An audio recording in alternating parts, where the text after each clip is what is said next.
All right, Lenny. Lenny, where are you from? Where'd you grow up? I was born right up the street, 168th and Broadway, Columbia Presbyterian Hospital.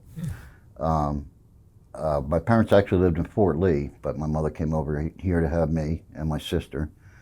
And I grew up in New Jersey, a small town called Butler, nice suburban community, upper middle class. Both my parents were New Yorkers, I guess part of the white flight movement of the 60s. And I grew up in Jersey, about 20 miles outside of the city. What was your family like growing up? Um, Well, materialistically, everything was good. I grew up in a nice house. I was never hungry, had toys. Um, my father was not a nice man. I hate to say that, but he was very psychologically abusive, very loud. Um, my mother tried to make up for him. I was a complete mama's boy. She would try to compensate for him. He was a tough guy from the Bronx. He grew up in the 30s in the Bronx. Give you a perspective of his attitude. Um, And my mother, I encouraged, was a librarian. I did a lot of reading. I was always very smart in school. I did a lot of reading. And I was pretty much a mama's boy. She would take me out to the parks and stuff like that. I used to get bored very easily. And I would cry a lot. And my father hated it, man. He hated when I cried. It was just the opposite of what he wanted his son to be, I guess. Um, so there was a lot of psychological abuse. He would yell and scream, in my face. You can't do that to a child. He never hit me until I was about 16 or so, when he felt like I was man enough to stand up against him. And we did have a couple fights, and he hurt me a couple times. Um, and by the time I was 16, I found drugs, and that's the whole other story. I immediately fell into that. I was all in, and that further caused problems with him, and he just did not understand what happened to his son. Do you think the lack of love from your dad was part of Oh, absolutely. why that all happened? I'm absolutely, absolutely. I'm still looking. He's dead, and I still want his approval. um, he was a good man in a lot of ways.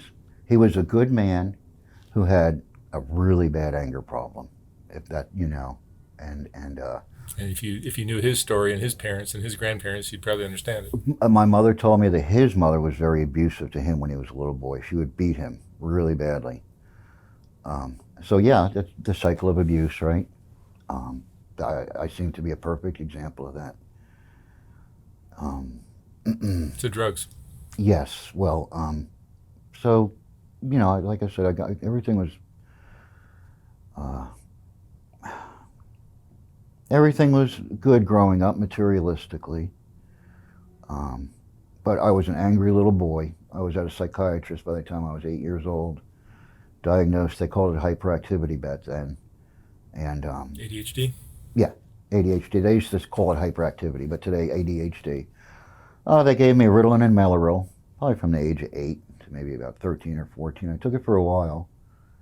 I always wondered if that had an effect on my future drug. Ritalin's a strong stimulant to give it. Now, it's supposed to work opposite for hyperactive people. And I guess it did for me. Focus has been a problem my whole life. I have a really short attention span. I can't focus too well. I may come off as scattered. But I always wondered if that led to my drug use. Um, by the time I was 16, the summer between my junior and senior high school year is the first time I smoked a joint. And all I can say is I was just all in. Um, I fell right off the wagon. I found people that accepted me. I liked the thrill of it. I loved the thrill of it. By the time I was 15 or 16, I was also catching the bus to Times Square to see what was going on. And I used to buy nickel bags, my first nickel bags, right up the street at Columbus Circle, I believe, was the first place I scored in the city, probably about 1981. And I'm getting a little scattered here if I lose my train of thought. But like I said, yeah, I started out like the typical, like I say, I started out with marijuana, and I slowly started doing other drugs.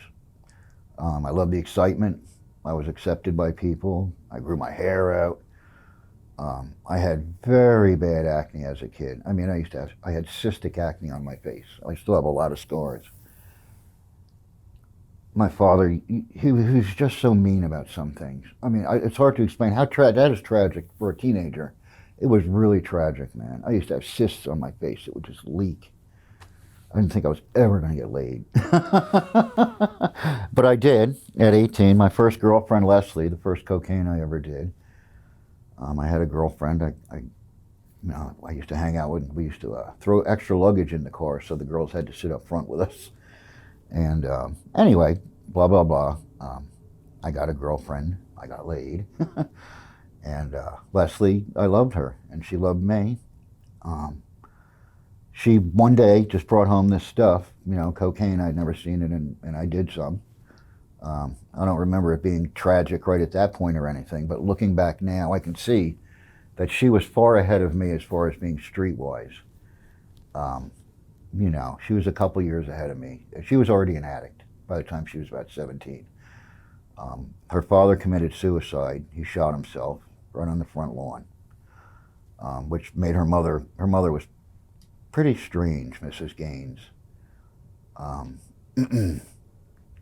don't want to lose my track of thought. Oh, she would actually put Leslie in juvenile hall a couple times. They just fought, and Leslie, wouldn't come home at night and stuff. And her mother put her in juvenile hall. I used to write her letters in there.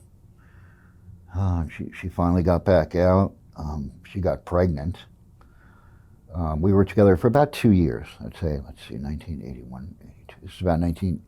Well, Robert, my son, was born on February 10th, 1986. So I'm a little behind. But she got pregnant. We were fighting. I was abusive to her. She was also abusive to me. Drugs were already interfering in the relationship, my first relationship. I thought she was cheating on me. I knew she was getting high with this other guy shooting up, I found out. And long story short for this, she got pregnant, and she left. She got money when she turned 18 for her father, from a lawsuit for her father. And I think it was about $80,000 the first payment. And we went down to the shore, rented a house for a couple of weeks, rented a big Cadillac. We were having a good time, and we just ended up fighting. I can't remember exactly how we broke up, but she left with another guy named Dobbs. Fucking Dobbs. He's in a frickin' shelter somewhere in Queens. He lost an eye. He's a prison dude. He's been to prison, of course. Like, this guy he's a real tough guy. And anyway, she left with him. She had Robert, my son. I did get to see him once. In 1985, I left. My father had thrown me out of the house, and I found the Grateful Dead concerts. My friend, I went to a Grateful Dead concert, and I fell farther off the wagon. Although it was a great time, but I had found my home. And so I traveled with the Dead for about 5 years, from about 85 to 91, all around the country. I've hitchhiked across the country 3 times. I used to hitchhike to Leslie's. I hitchhiked everywhere. By the time I was 16 also, I crashed my first car. My father got me another piece of shit. That's right, I lost my license. I was fucking up, to be fair. I was smoking pot in his basement. I didn't want to work. So he was, but he was still an angry man. He threw me out, got a restraining order. Oh, I'm losing my track of thought here. About 1986, Robert was born. Leslie left with Dobbs. I left to go follow the Grateful Dead. And it was a great time. The first few years were great. I saw America. I wasn't really strung out yet. I did drugs, but I didn't have a habit. And it was great. I saw them everywhere in all these beautiful places, all sorts of cute girls. It was a lot of fun. It was a big drug party, which is, I guess exactly what I was looking for. And,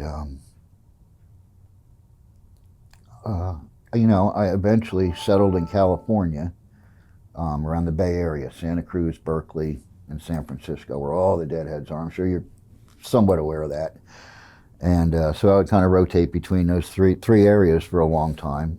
I'd hang out in People's Park in Berkeley, people sell acid and pot. And I'd hang out on the mall in Santa Cruz and sell acid and pot. And San Francisco would hang out in Golden Gate Park and sell acid and pot. A lot of military guys used to come. I remember that was the only thing they could do, I guess, back then was acid. So it's kind of ironic, but we used to serve a lot of military kids. And that's how I made my living. And I did really good for a while. I used to have, for me, I had a few $1,000s in my pocket and everything was good. But, this is all 20, 21 years old. I started doing heroin more. The Mexican tar out there, I started smoking it. I had done heroin in New York a few times before I came out, but not a lot. And this time, I got completely hooked out there. I got a habit. So I had to go out every day and hustle. And I was good at it. I did it for years. Knock on some wood. I got caught a couple times. That would. But nothing really serious. I did a year once. There's a work farm out there. I was lucky. I got 364 days. Just so, I barely squeaked out of going to San Quentin by one day. I would have been sentenced to San Quentin. But I went to a work farm in Santa Cruz for a year. Not bad at all. Level 1, I guess. Mostly nonviolent people. You could leave whenever you wanted, basically. You're way out in the middle of nowhere, but plenty of weed there. I used to carry a toothbrush and toothpaste in our sock because they would try to catch you smoking weed. They could swab your mouth. And then you'd lose the privilege of being on the farm. You had to go back to the main facility, which sucked. It's like a regular jail.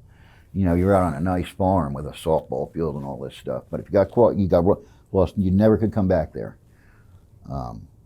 I was the Birdman of Watsonville. That's where the place was, in Watsonville. I took care of peacocks, pheasants, pigeons.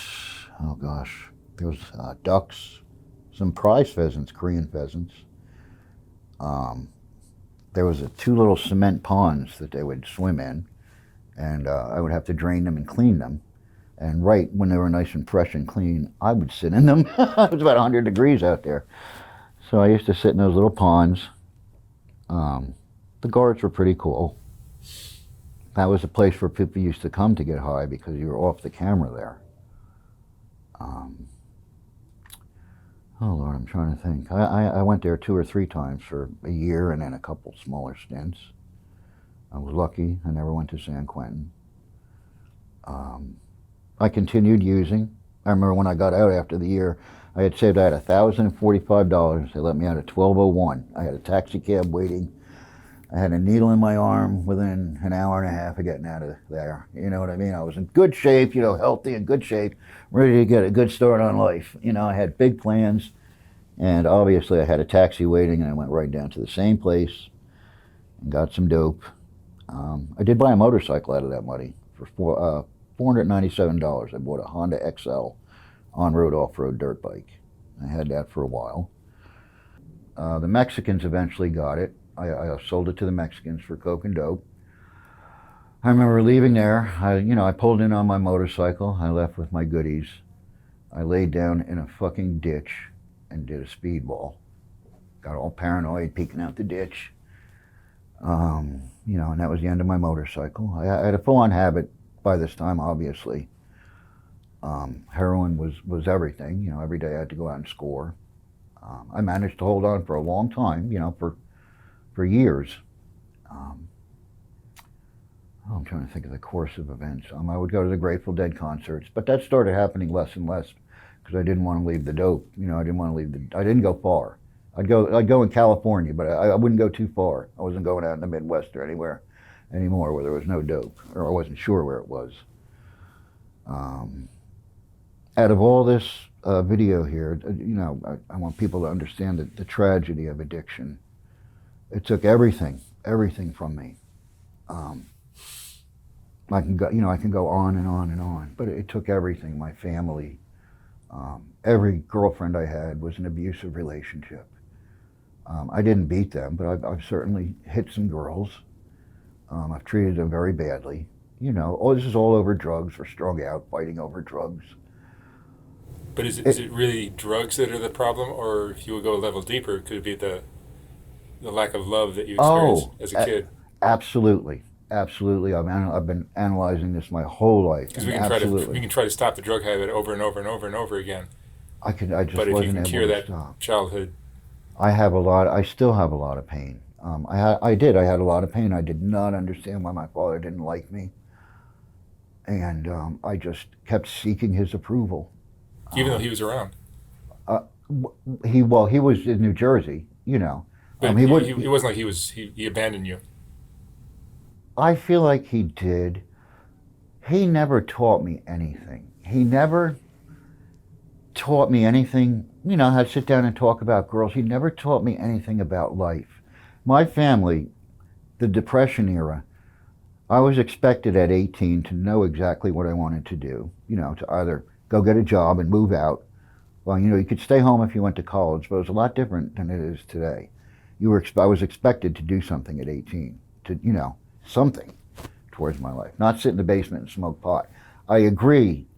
I didn't want to work. My whole attitude, you know, I did work some regular jobs and I couldn't hold them.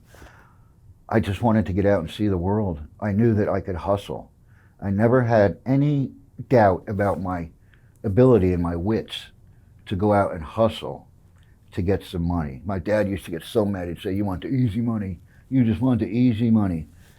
And it's, you know, entrepreneurship. Now, drugs, I understand that's, you know, but it's all a form of entrepreneurship. I just couldn't. He worked at Bendix for 40 years, irregularly. 40 years he worked at Bendix. And he was always an angry man, and I just didn't want that life. And between that, yes, that was a big part of it. My father, all he ever taught me to do was be angry. You can be a good person in a lot of ways, but the anger is going to kill all that. You can be a great person, but you know, the anger is what people are going to remember, and that's what, you know. We were never buddies. We never had a beer together. Things like that. He was never my friend. I never had a close relationship with him. I was always scared of him since I was a little boy.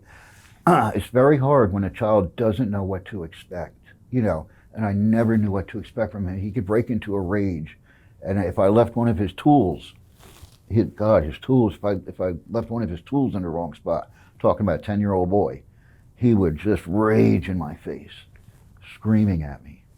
You know, you can't do that to a child. They just don't. To me, the biggest thing was like, I never knew what to expect. But you have to understand, he was angry at himself.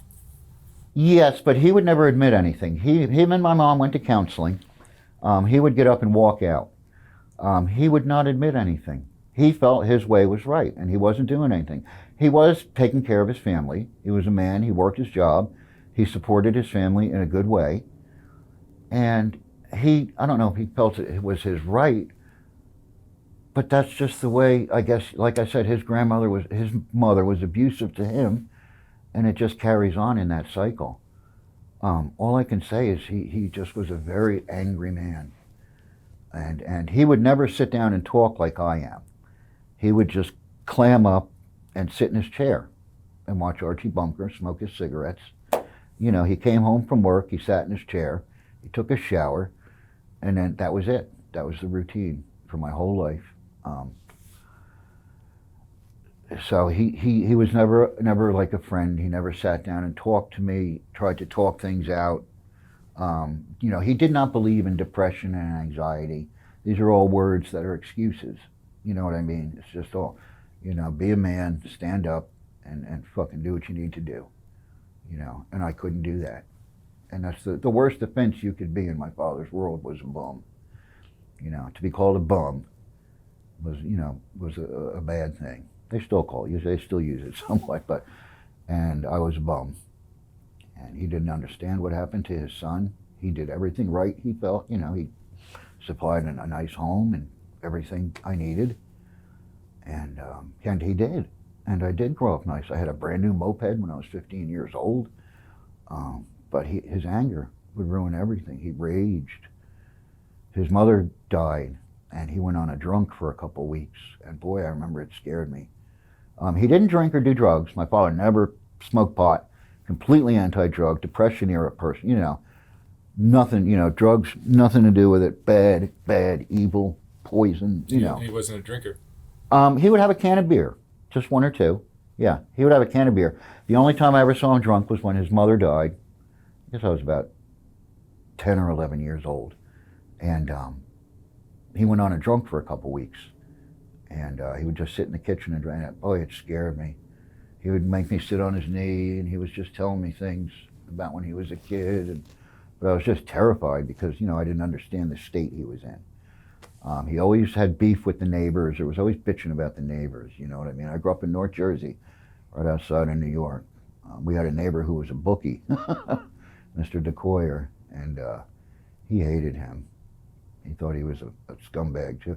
My father was never like that mafia. He grew up in the Bronx. He was a tough guy.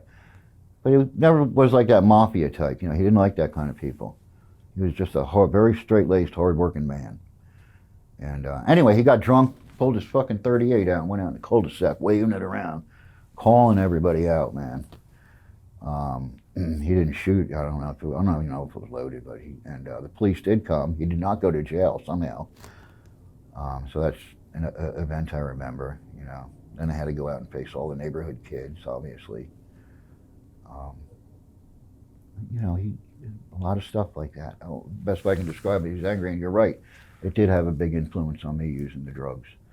I had a lot of pain as a child. I cried a lot.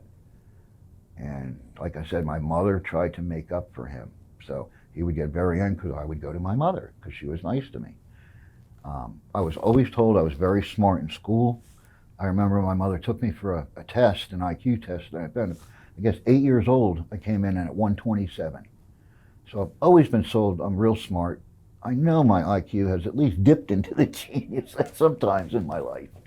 And it's kind of weird because that's one of the few things I feel that I have that I can be proud of. I can be very down on myself, but I like in school, I would always put my hand up that Leonard, stop, give somebody else a chance. I would do my homework as I was taking notes for the class. I'd have my book, homework, everything's done before I even get out of class. So it's just, I whizzed right ahead on everything. I started not caring in high school, but I was way ahead of them. I really, I would read ahead on everything. And like I said, between junior and senior year, I started getting high. So I barely made it through senior year. My father kicked my ass through senior year. I would have dropped out. That's how quickly drugs had changed my life. I was a complete nerd. Have drugs been a part of your life throughout your adult life too? Oh, constantly.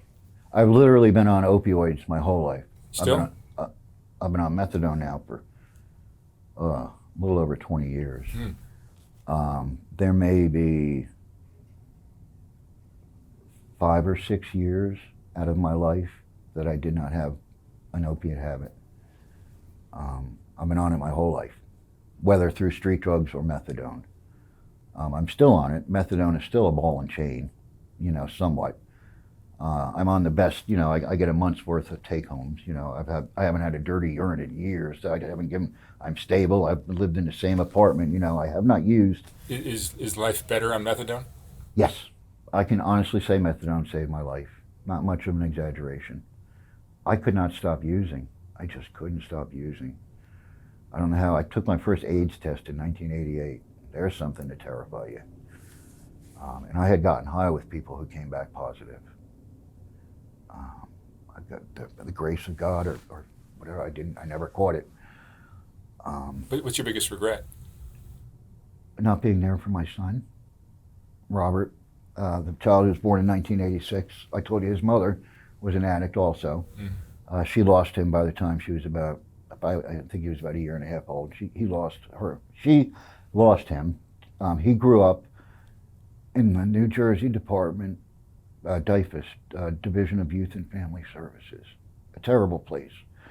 He spent his life transferred from, foster home to foster home, or he would stay in the facility, I guess. He was sexually abused. I know he was conflicted as he got older about his sexuality. I didn't get to know him too well. I met him maybe a dozen times, and I failed him completely. He never had a chance. Leslie left. Leslie left when she was pregnant. I was happy, and I was kind of ready to try, although looking back, I would not have, I was an addict already, and I don't think it would have gone well. But she left with Dobbs, and That's my biggest regret. And my daughter, I also have a daughter now who hates me. Where's your son today? My son died. He took his own life in 2014. He never had a chance. He never even had a fair chance at life. Sorry. Um, he he's in a cemetery in Maryland. Um, I haven't gone to see his grave yet. I'm too afraid to. He never had a chance. The boy never had a fucking chance. And that's what's so unfair. He was about 12 years old and I was living in Florida. I spent most of the 90s here in the city, the early 90s, strung out right around here, 116th Street, 110th Street, strung out for years. About 1995, I left. I had a girlfriend. South Carolina, I left. I went to Florida. I'm trying to keep this with Robert. Anyway, to jump ahead, I was living in Florida, Fort Lauderdale, and he was about 12 years old, and we finally made contact for the first time. I called him on a phone. I can't remember how it started, but I got legal documents, and we did DNA to prove. I went to a big law firm here in Manhattan somewhere, and who was my child, you know, and that I did not want to lose my rights to him. And we arranged everything, and he came down to Florida to meet his father. I was strung out at the time. I was with Chandra, who was my same wife now for 30 years. And he came down here, and all I did was yell at him. All I did was yell at him. I was strung out. I was abusive to him. I didn't hit him when I was psychologically abusive. He must have had so much hope to meet his father finally. And I crushed him. I crushed him. My wife was kind to him. He liked my wife. I had a newborn baby, Angela. And he could sense, because I knew he had been sexually abused, and I knew he had, and he could sense, he says, you don't want me near your baby. And he was right. Not that I said it, but he could sense it. And it just worked out terribly. And he must have been so disappointed. He was finally going to meet his father and have maybe a life. And that fell apart for him too. He stayed for a few days and went back home. I was supposed to come through, you know, and get a better place or something and have him move down there. And I just fucked it off. Because I was strung out. He came down, I was shooting up, I was using.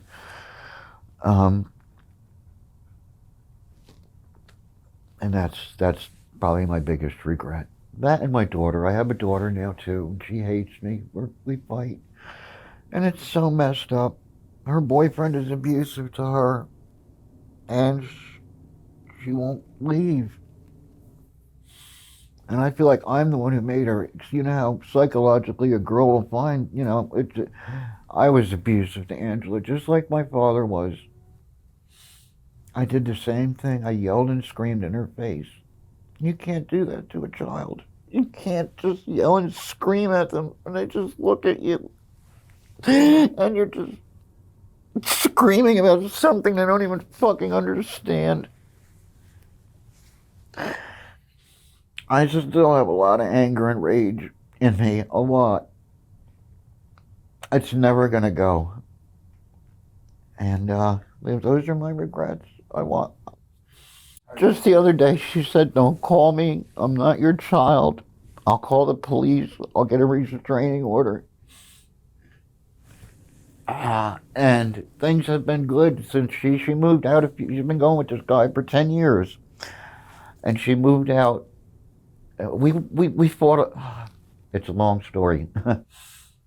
From about the age of 10 to 15, me and my wife were separated. We were fighting so much, I just didn't know what to do. The police came once. I thought I was going to lose it. We're still using.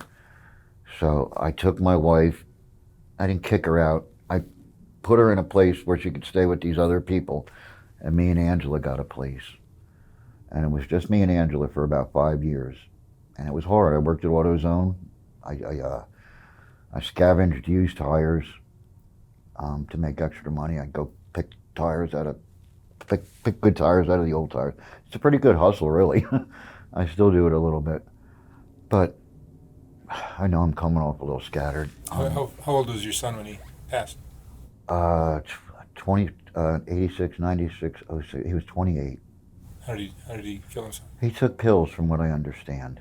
Hmm. He took pills. He got a motel room and took some pills.